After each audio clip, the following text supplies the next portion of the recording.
करते हैं पेपर में आए हुए क्वेश्चनों के बारे में। पहला क्वेश्चन दिया हुआ है 0 से लेके आपकी 4 तक डिजिट दी हुई हैं। इन अंकों का यूज करके बनने वाली सबसे बड़ी और सबसे छोटी संख्या का अंतर बनाना। तो देखिए कैसे करते हैं। तो सबसे बड़ी संख्या कहेगा तो सबसे पहले बड़ा अंक लिखते हैं। तो पहले क्या आएगा 4, फिर 3, फिर 2, फिर 1, फिर 0। क्या करेंगे, सबसे बड़े से छोटे की तरफ घटाते चले जाएंगे। अब सबसे ये होगी आपकी सबसे बड़ी संख्या, सबसे छोटी क्या बनेगी, पहले सबसे छोटा अंक लिखेंगे। वैसे तो सबसे छोटा अंक 0 होता, लेकिन किसी अंक से पहले 0 लगी हुई होती है तो उसका मान नहीं होता। तो मान कब बनेगा, पहले उससे पहले कोई संख्या देनी पड़ेगी। तो सबसे पहले आएगा 1, फिर आएगा 0, फिर आएगा 2, फिर आएगा 3 और फिर आएगा 4। देखो ऊपर भी इन्हीं अंकों का यूज करा, नीचे भी। अब अंतर कही है तो माइनस कर देंगे और योग कही है तो प्लस कर देंगे। अंतर कही है तो 10 में से 4 गया तो कितना बचा 6। यहाँ कितने बचे, 10 में से 3 गया तो 7। यहाँ बचे 11, 11 में से 2 गया तो कितना बचा 9। यहाँ कितना बचा 2 और यहाँ पर कितना बचा 3। तो आगे 32, कितना आ गया आपका 32,976। समझ में आ गया होगा। अगला क्वेश्चन देखिए। अगला क्वेश्चन दिया हुआ है, अब ये पॉइंटों में स्थानीय मान निकालना है। तो मैंने स्थानीय मान पॉइंटों में निकालने सिखाए थे और पेपर में बहुत ज़्यादा आते भी हैं। देखिए कैसे निकालते हैं। जैसे संख्या दी हुई है 0.41, 23, 95 में 2 का स्थानीय मान निकालना है। तो हमें क्या करना है, अब इसमें ये देखना पॉइंट के बाद कितने डिजिट है। 1, 2, 3, 4, 5, 6। कितनी डिजिट हो गई, 6 डिजिट। तो इसके नीचे आ जाएंगी 6 बार 0, 2, 2, 4 और 2, 6। तो इसके नीचे 6 0 आ गई। अब 2 का स्थानीय मान बोला है तो ऊपर लिखना है 2 और 2 के बाद जितनी भी डिजिट है इतनी लग जाएंगी 0। 1, 2, 3, 3 डिजिट है तो 3 आ जाएंगी आपकी 0। तो 3 0 से 3 0 खत्म। तो अब बच गया आपका 2/1000। स्थानीय मान या तो आपका 2/1000 होगा या पॉइंट भी बना सकता है।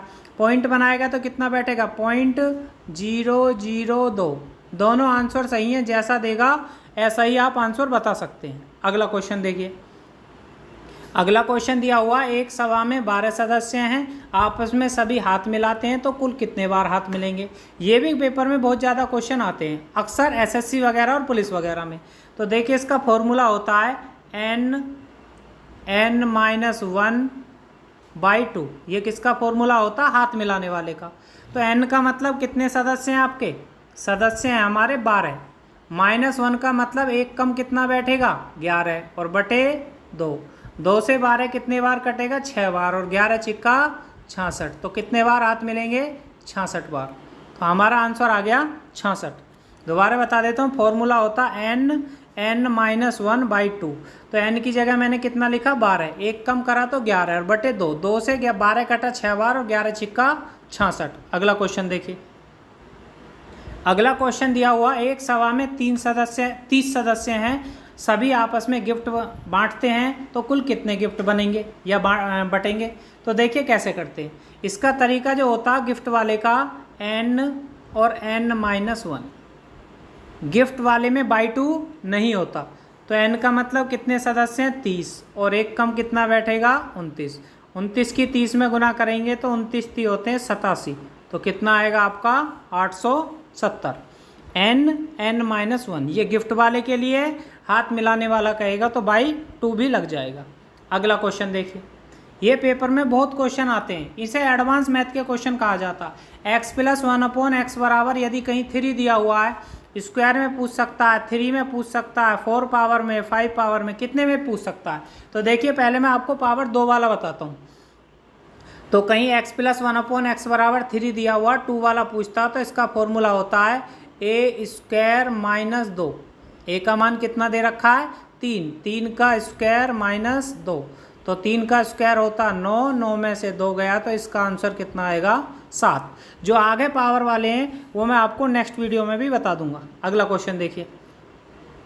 1 से 30 तक गिनती लिखने हेतु कितने अंकों की आवश्यकता होगी। तो देखिए कैसे करते हैं। मैंने बताया था जहाँ तक भी गिनती लिखते हैं, 1 से लेके जैसे 30 तक गिनती लिखते हैं, तो 30 में से पहले जो 9 अंक होते हैं वो सिंगल होते हैं। जैसे 1 हुआ, 2 हुआ, 3, 4, 5, 6, 7, 8, 9। 9 तक तो सिंगल हो गए। जैसे ही 10 आएगा डबल डिजिट का, 11 भी डबल डिजिट का, 12 भी डबल डिजिट का, और डबल डिजिट के कहाँ तक आएंगे 30 तक। तो 30 में से 9 गया तो कितने बचे 21। ये सभी डबल डिजिट की संख्याएं, तो 21 दूनी 42, 42 अंक तो ये हो गई, और 9 हो गए सिंगल वाले, तो इन्हें जोड़ूंगा तो कितने अंक बैठेंगे? 51। यदि हमें 1 से 30 तक गिनती लिखनी है तो कितने अंकों की आवश्यकता होगी? 51।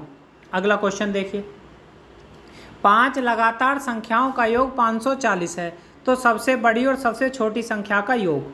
तो देखिए योग कितना दे रखा है? 540, और संख्या कितनी है? 5। 5 का मैंने भाग दिया तो कितने बार कटा? 5 एकम 5, ना जाने की 0, और 5 अट्ठे 40, तो ये कट गया आपका 108 बार। तो बीच की संख्या जो ये कट के आती है वो आती है बीच की। 5 का मतलब 2 तो इससे बड़ी हो गई, 2 ही इससे छोटी हो गई, लगातार कही है, तो बीच की जो संख्या आती है वो हमारी औसत होती है। तो इससे बड़ी कौन सी आएगी? 101 तो आएगी 109, और आएगी एक आएगी 110, छोटी आएगी 107, और फिर आएगी 106। ठीक है, तो उसने पूछा सबसे बड़ी और सबसे छोटी का योग, तो सबसे छोटी तो हो गई 106 और सबसे बड़ी हो गई 110। इन दोनों को जोड़ेंगे तो कितना बैठेगा आपका? 216। तो इसका आंसर आ गया 216। अगला क्वेश्चन देखिए, अगला क्वेश्चन दिया हुआ 1 से 99 तक 3 से भाज्य संख्याओं का योग बताना। देखिए अब 1 से 99 तक 3 से भाज्य संख्या होंगी कितनी? तो पहले हमें इसमें पद निकालना होता है, तो पद का फॉर्मूला होता है last minus first upon difference plus 1। तो लास्ट संख्या कितनी बैठेगी 3 से कटने वाली? 99। फर्स्ट संख्या 3 से कटने वाली 3, डिफरेंस कितने का? 3 3 का, और प्लस 1। तो 99 में से 3 जाएंगे तो 96 बचेंगे, 99 में से 3 जाएंगे तो कितने बचेंगे? 96। 3 से काटेंगे तो कितने बार कटेगा? 32 बार। यदि हम इसे 3 से काटते हैं तो कितने बार कटेगा? 32 बार। 32 और 1 33, तो संख्या कितनी आ गई? 33 संख्या आ गई। अब देखिए सबसे पहले क्या निकाला जाता? पद। पद निकलने के बाद क्या करते हैं? फॉर्मूला लगता है सेकंड। मैंने एक फॉर्मूला बताया था n/2 फर्स्ट प्लस लास्ट। ये फॉर्मूला तब लगेगा तब समांतर श्रेणी होगी। ठीक है, तो संख्या कितनी हो गई? 33/2। फर्स्ट कितनी दे रखी है? 3, और लास्ट दे रखी है आपकी 99। तो ये बैठेगा आपका 33/2, और इन दोनों का योग करेंगे तो 102।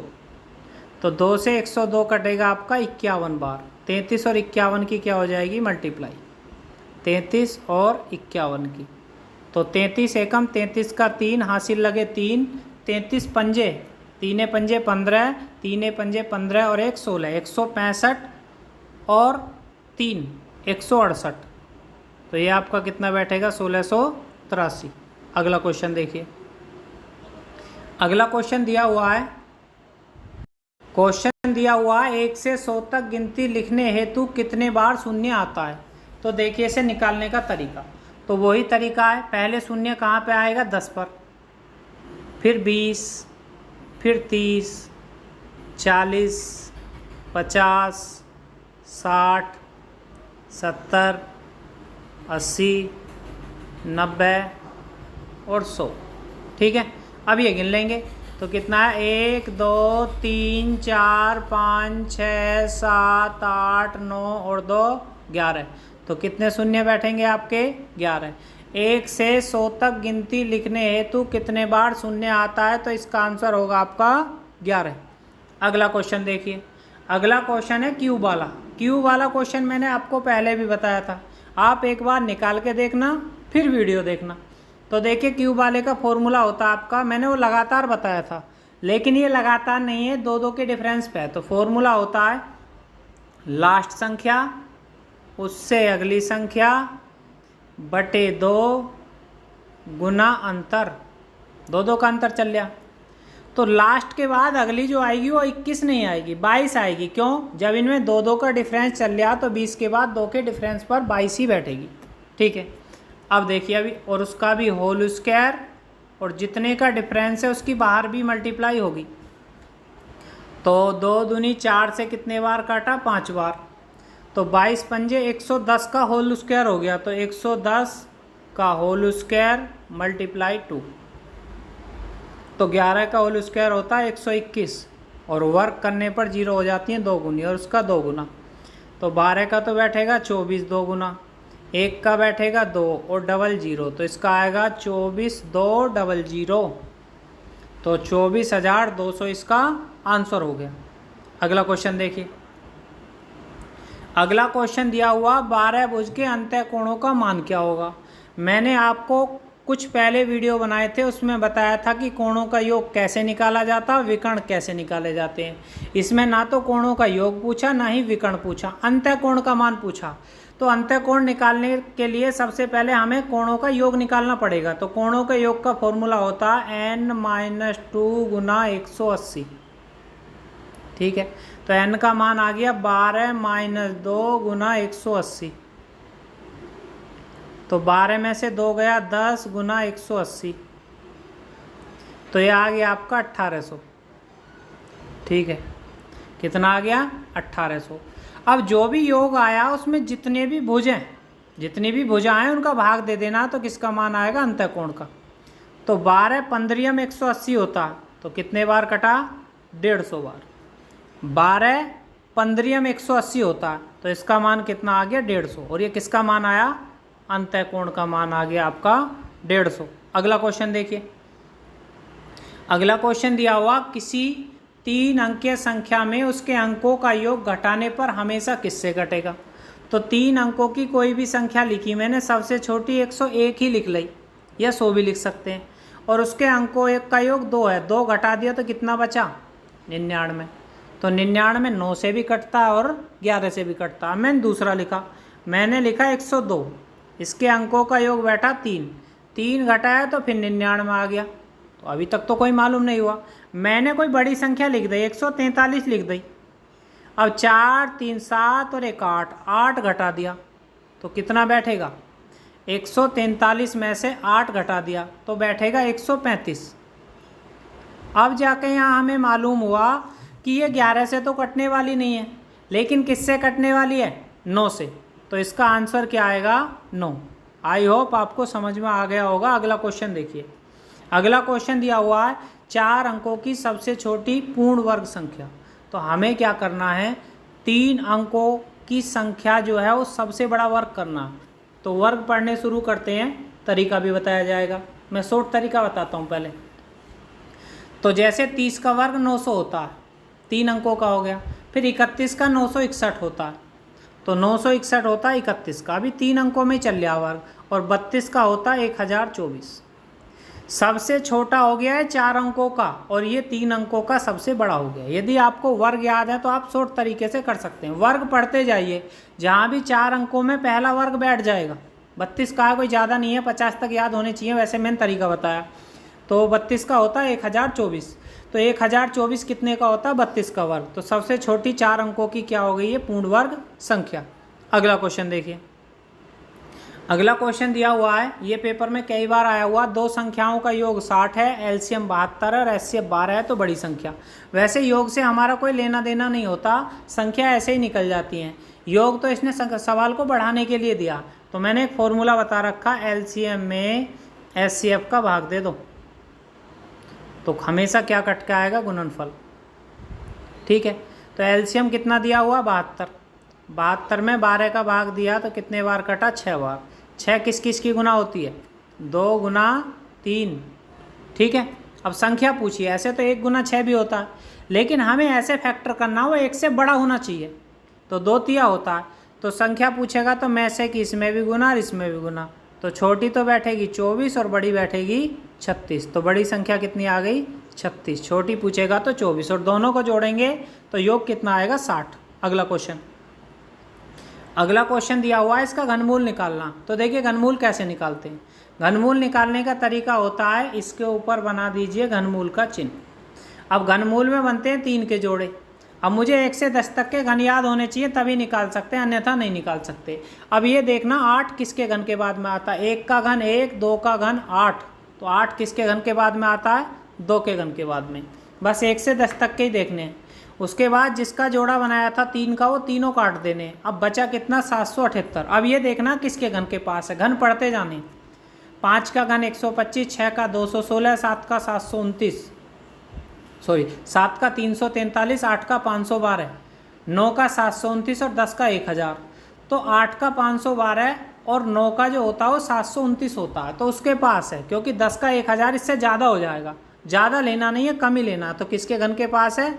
9 के घन के पास। तो ये कितने का आ गया? 92 का। अगला क्वेश्चन देखिए, ये तो हमने समझा दिया। देखिए अब ये यहीं पे ख़त्म करते हैं।